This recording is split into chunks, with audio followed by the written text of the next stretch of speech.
is good, everyone? This is your host, Deanna Kemple with Label Free Podcast. To live your best life, you must live label free. I'm super excited. We have a guest joining us from South Florida. His name is David Stone. He is the founder of Fearless and also an internationally known marketing consultant. David, thank you for joining us today. Can you please introduce yourself and tell the audience a little bit about your background?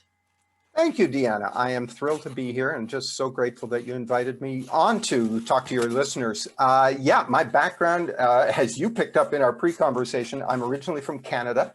It still shows up in my accent a little bit. But I started life a long time ago as an architect, designing buildings, discovered that I was not very good at it. And so I transitioned, I discovered a knack for marketing and business development. And so I've spent 35 years teaching other architects and engineers how to sell their services. Sure. Now, I'm also, next month, I'm going to turn 67 years old. Oh, wow. And as I was sort of— You look great. Well, thank you. As I was starting to approach conventional retirement age, I thought, what do I want to be when I grow up? Yeah. And because I have no intention of retiring, I'm having too much fun. But as I thought about it, I thought, what does the world need? And I had been through an experience in 2009 that really changed my life. And the answer to what does the world need that came to me was the world needs to stop being so afraid of everything. And we've heard, even before COVID, we've heard about anxiety epidemics and how much anxiety and the rate of prescriptions for anxiety medications and stuff is just skyrocketing. And I had been through an experience, as I said, in 2009, and I've been an optimistic person, high energy person, but I always worried. And what was that experience in 2009? Are you going to share that? Yes, I will tell you that. I literally worried myself into homelessness. I was this international marketing consultant. I was making a healthy 6 figures, and I was living in my car. Wow. Now that sounds a little bit incompatible, but it's very easy to do. You can be a millionaire and still, all you need to do is spend $1,001,001 and you go broke. And what's interesting is my pet anxiety since I was very young was money and finances. I grew up in a household that was, I don't think technically we were poor, but there were a lot of kids and not quite so much income. And so I grew up listening once a month. My parents would sit around the kitchen table with this stack of bills and oh no, what are we going to do? How are we going to, who are we going to? And I grew up believing that money doesn't grow on trees. And, it's really, really hard to have money. And I also grew up believing that anybody who was wealthy or abundant, was either lucky or crooked. Yeah. That's what you had to be in order to have wealth. And therefore, I didn't. Now, what was interesting is I was making a really good money, but because you have these beliefs in your life, your behavior alters to bring them to you manifest it. Good, bad, or indifferent. When you think that's right, think that your thoughts are so powerful, you manifest those thoughts. Yep. So here I was, August of 2009, living in my car, literally, pulling into a truck stop at night and pulling the pillow and sleeping on the pillow with my leg wrapped around the gear shift. And then next morning I'd get up and I'd have to go serve my clients and go and work. And what was interesting, and I remember it very clearly, waking up this one morning and saying, that's it. This has got to stop. This is ridiculous. I'm a smart guy. I'm healthy. I'm intelligent. I've got 2 university degrees. Surely to goodness, this is nuts. So your first step is to look for who to blame. This is great. It's got to be somebody. It's the government's fault. It's my boss's fault. It's whoever's fault. And then so I look around and I'm examining and I'm analyzing what happened, and it hit me. I thought, well, leading up to this, there's been one and only one person present for every decision that was made that got me here, and that's that guy in the mirror. And that was life-changing. This thing that says, okay, if there's no one else to blame, And if I take 100% responsibility for this, then suddenly everything changes. Because Yeah. if you're blaming somebody else, if you say, well, it's the government's fault, it's my spouse's fault, it's whatever's fault, until that person or that entity decides that, okay, for David's sake, we'll change what we're doing, I'm totally powerless. I can't do anything because they're in charge. But when I say, no, I'm the one that is responsible. Now, you know, there might have been external circumstances, but it doesn't matter. It doesn't help me to blame those. This is my situation. I'm going to take responsibility for it. Yeah. And so what I did then is I said, I'm going to learn everything I can know about how my mind works, because that's where it was all taking place. Yeah. All this anxiety and stuff. It wasn't outside me. It was in my head. So I said, I'm going to learn everything. And I set out to study. And what was funny is that morning I woke up in the car, and I would go, because I was homeless, I would go to the local public library because they had Wi-Fi and I could log on and get my work done and such. Very resourceful, at least. If even though you were homeless, you were resourceful. Well, why not? The taxes that I had paid helped to provide this, so why not? Exactly. So I'm in the library, and it's the middle of the morning. I have to use the men's room. So I get up and I'm walking through the stack of books, and literally this book falls off the shelf and lands on the floor in front of me. I don't know what bumped it off, but anyway, so I'm a tidy guy. So I lean down and pick it up.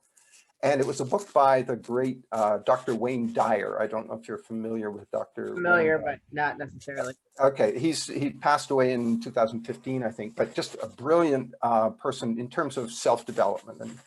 And so I started flipping through the pages, and I thought, oh, okay, this is good stuff. And that was the first of literally hundreds and hundreds of books that I've studied, and courses I've taken, and teachers that I've worked with, et cetera. And along the way, I learned a whole bunch of things. And out of that, I have developed a 3-step process that literally anyone can use. Now, let me put a little asterisk beside anyone. I do recognize that there is genuine mental illness that some people suffer from. And in the cases of those people, I am so grateful that there are medications and there are prescriptions and there are healthcare professionals to help with that. But for you, me and you and the vast majority of people, we're fully capable of making this change ourselves. So I developed this 3-step process. The first step was as I said, I studied everything I could learn about anxiety and worry and fear and how it works. And what I learned was that anxiety and worry are mental choices that we make. They are not, as a lot of people would have you believe, they are not just a fact of life. It's wired into my biology. I can't do anything about it. Actually, no, you can. It's a mental choice, but we've been making this mental choice for so long that it has become a habit.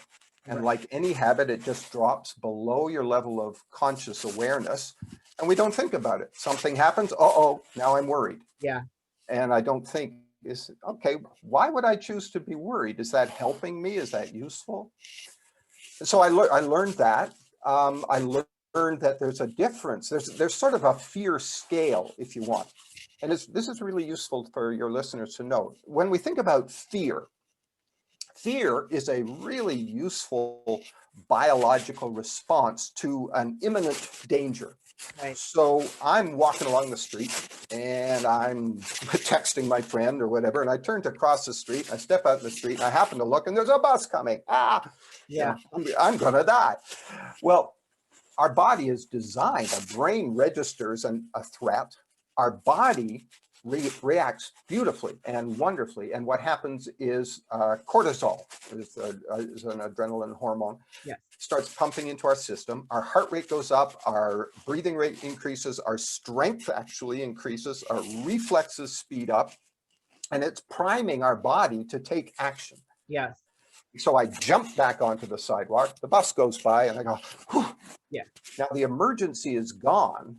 I avoided the danger, I lived, but now my body settles back down again, and everything's fine.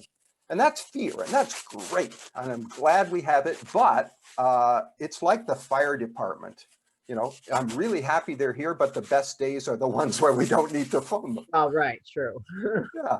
Now, let's change though the nature of this thing that's threatening me. So a bus or a tiger jumping at me or whatever is, that's really clear. I'm going to die and soon, so I better do something about it. But if that threat or perceived threat is something that's a little more vague or off in the future somewhere, let's say, oh, I'm worried about my finances in retirement, or, oh my gosh, there's a mole on my arm, I wonder what that is, or why didn't my friend like my Facebook post? Deanna here with Label Free Podcast. I don't know if you've heard about this new, innovative, creative, convenient, diverse product called All Things Clean. So let me give you a quick demo. And I'm going to actually have my mom come in here with me. Mom, can you come here? Did you see how this is stuck to your wall effortlessly? That is awesome. I am so excited. I just looking at this. Go ahead, put that up. Let me see how that works. This is the one board they have. And so they have a whiteboard as well. And so here you unroll it and then you put it on the wall. Mom, you want to help me with this? Sure. And so all you do is put it on the wall. There you go. And now you can do whatever you want with the markers. So, Mom, what do you think this would be good for? First of all, with work, the endless possibilities. Think about it. If you're at a trade show and you don't want to bring a lot of stuff with, you can put this up there. You can write some stuff on there. When you're at work, you have these impromptu meetings. Grab this, slap it up on the wall, do some brainstorming, fixing. We have some birthdays coming up in our family. Oh my gosh! Happy birthday! I think it's Louis. My nephew's birthday. Happy birthday! Think about it. You would go around the whole room and people can come in and everybody can sign it. I'm really excited. I'm going to be using this. I know. I'm very excited too. Deanna, I want to see how easily this peels off. Let's just make sure. They say easy on, easy off. Holy cow, look at that. You guys, have you not seen how great this product is? For at home, at the office, presentation, wherever. I have a special exclusive discount for you. They're giving me 15% off with free shipping and free markers.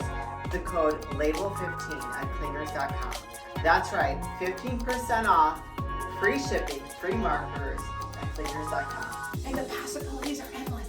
So we've got this, this more vague, my friend didn't like my Facebook thing. So my brain is perceiving a threat in some way, but it's not quite sure what it is. But my body is very obedient, but pretty stupid, frankly. It doesn't know, it can't distinguish. And it says, oh, threat, go into red alert mode.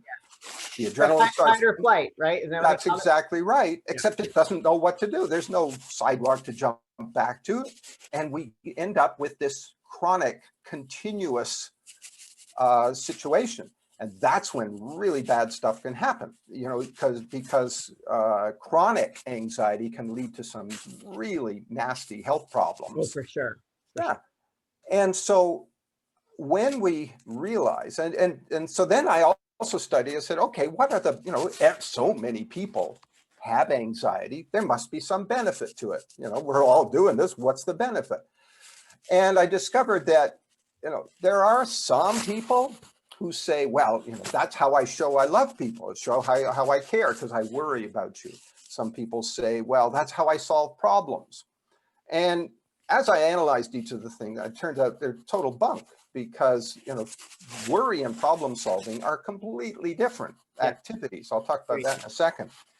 But when I looked at the downsides, there are 4 major drawbacks to being worried and anxious. Number 1, it feels awful. It's one of the worst emotions that we as humans experience. It just sucks to spend the day worrying or wake up in the middle of the night worrying or whatever. That's just awful. Number 2, it never helps. Yeah. No situation has ever improved because you worried about it. Right. Number 3, as we said a second ago, it makes you sick, literally makes you sick.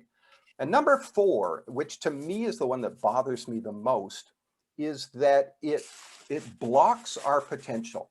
Because when we feel anxious or when we feel worried, we shrink and become smaller.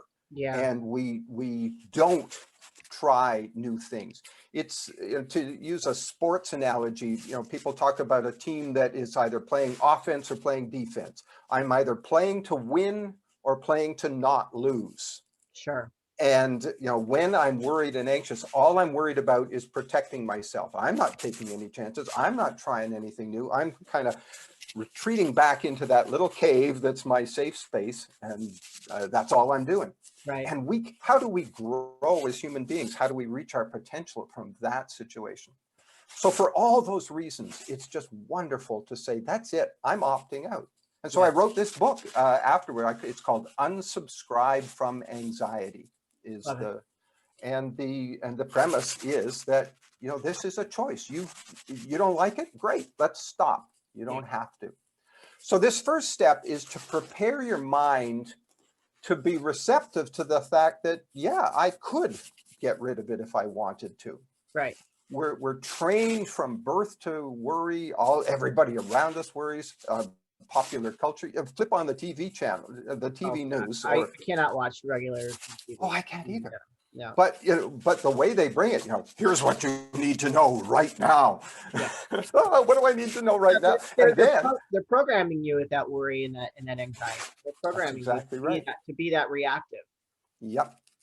So that's step one, and there's a lot of moving parts to that. Anyway, but step two is that I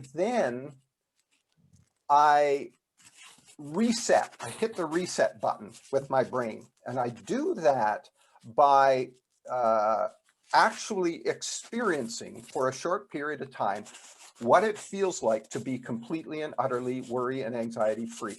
Yeah. And how amazing that actually feels. It feels like you've dropped off this 100-pound sack of rocks. It feels like you can do anything. Yeah. And the way I get people to do that is I use a guided visualization.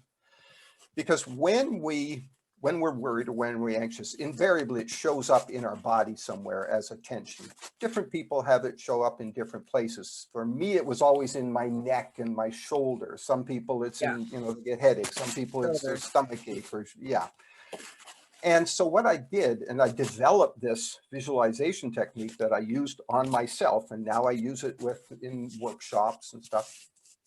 And we close our eyes, and then we visualize this tension, this anxiety in ourselves as an actual physical object. So for me, it was like an iron bar that went from one shoulder right over to the other, this rigid thing. Yeah. And so then I'd picture it and then as this bar, and then using my imagination only, I would take that bar and shrink it down so that it doesn't go from here to here, it's only this long. Right. And then I'd stretch it out so it went like from wall to wall in the room. And then I'd take it from a bar and I'd turn it into a ball or a cube or something.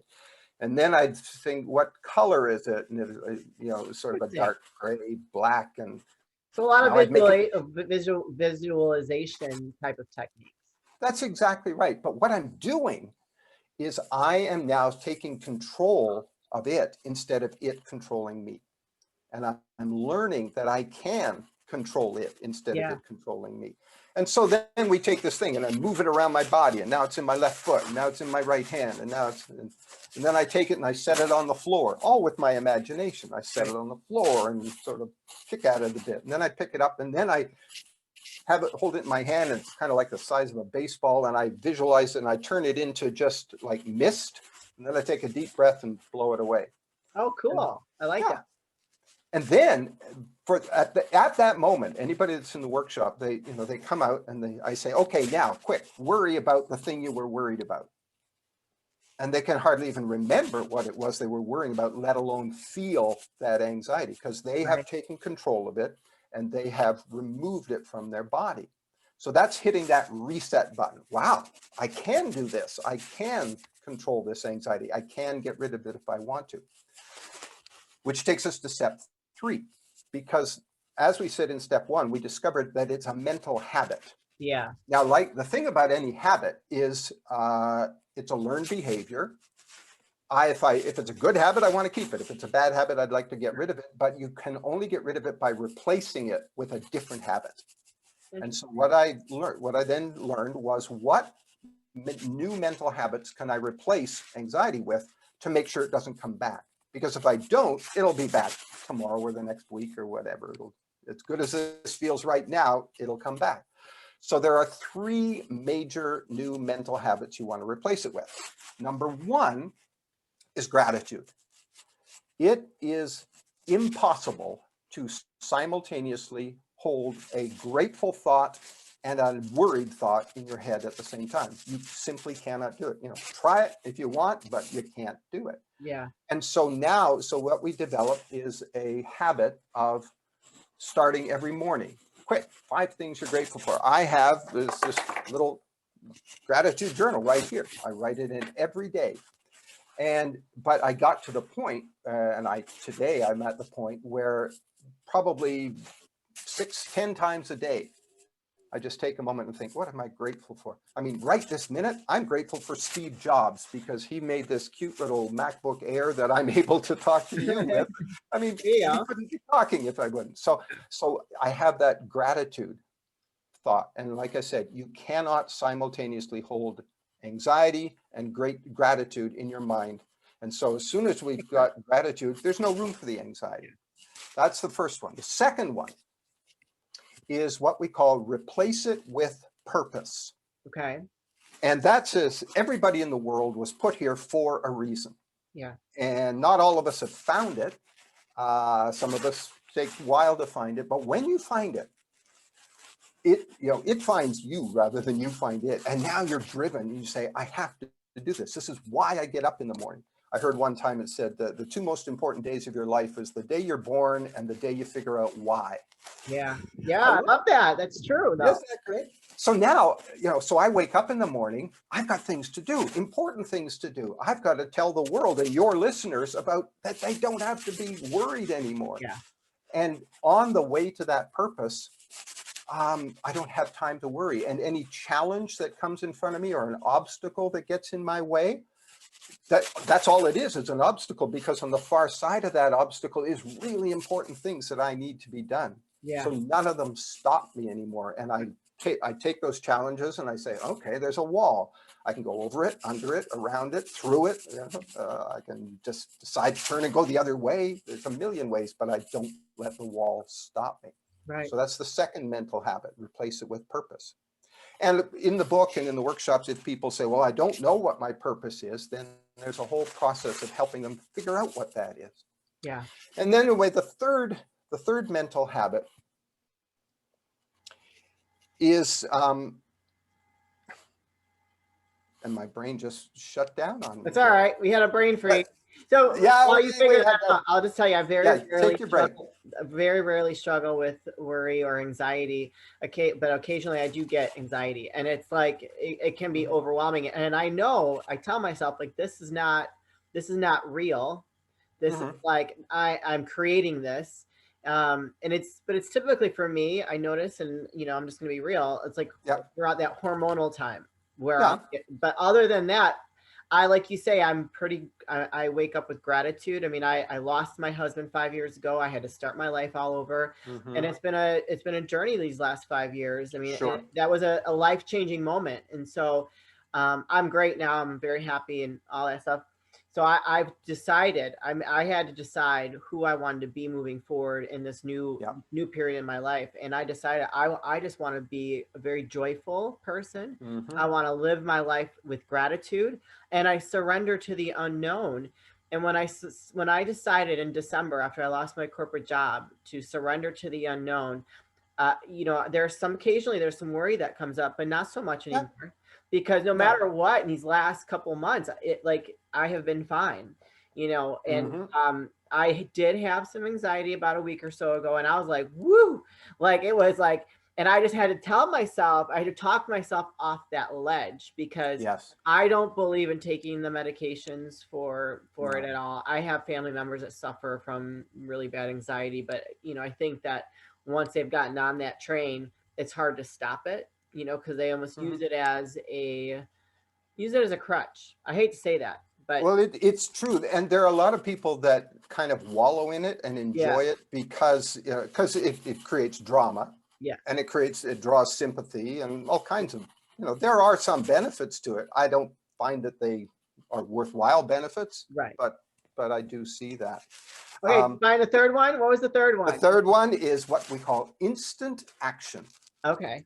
So remember about jumping out from in front of the bus? Yeah. You know, that was taking action. Well, when I am anxious, and remember I also said there's a difference between worrying and problem solving. Yes. Worrying is circular thinking. I'm going around and around and around and keep coming back to the same place and start all over again.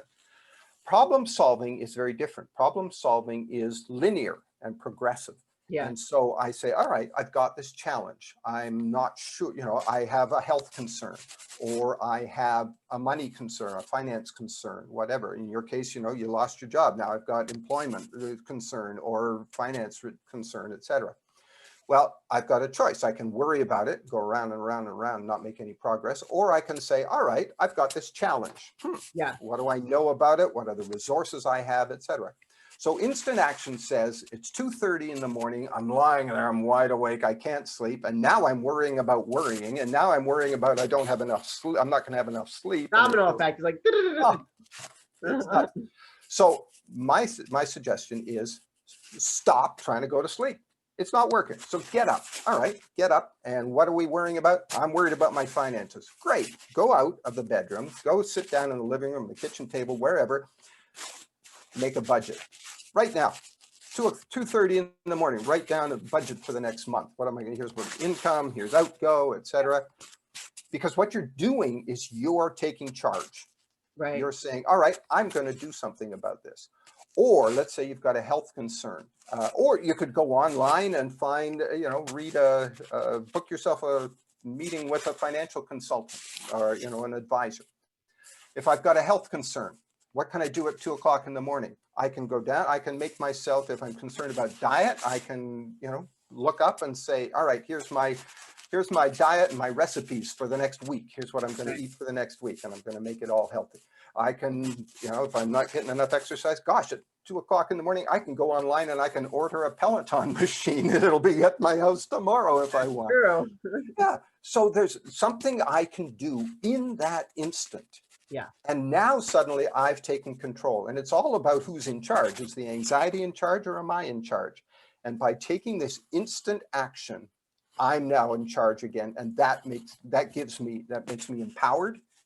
It makes me feel strong. My strength has come back. That weakness that I feel from, you know, being small is gone. And then so I do this for 10 or 15 minutes, and then I take just a couple of minutes and say, all right, in the next 24 to 48 hours, what are 3 more things that I can do to address this problem? Yeah. This challenge that I'm facing. Then turn out the light, go back. You're going to sleep like a baby because you took control of it. And now it's not in charge of you anymore. And you're the one that's deciding what's going to happen. Love it. So before we start wrapping things up here, David, where can people find the book? Where can they find you? Please drop all your links. Sure. The best and easiest place to find me is I have a Facebook group that I run, and it is called Fearless Living and Growth Society. Fearless Living and Growth Society. And that's the easiest thing they can find. They can join the group. When they join the group, they can get a free copy of my latest book, which is called The Fearless Decision. Awesome. Live in the world without worry, without being afraid of it. And from the Facebook group, they can access the website and the online courses and the workshops that I do. They can get in touch with me directly. I do some coaching and stuff, but the Facebook group is the best place. It's absolutely free, tons of resources, lots of people who want to say, that's it, I've had it with anxiety, I'm out of here. Fantastic. And I will drop all those links in the body of the description of the episode, you guys. Are there any final words of wisdom or advice that you'd like to leave for the audience before we say goodbye? Yes, I would love them to realize, to say to themselves, my anxiety is simply a mental choice that I'm making. It may not feel like a choice right now, but that's simply because you've been doing it for so long. It is a choice, and you get to make a different choice if you'd prefer. Awesome. I love it, David. Thank you so much for being a guest. I really appreciate all the words, the pearls of wisdom, and offering value to the audience. You guys, this is your host, Deanna Kumpel with Label Free Podcast. Live your best life. You must live label free. Please don't forget to subscribe, like, comment, follow, share, all those good things. And I'll be back soon with more dynamic guests.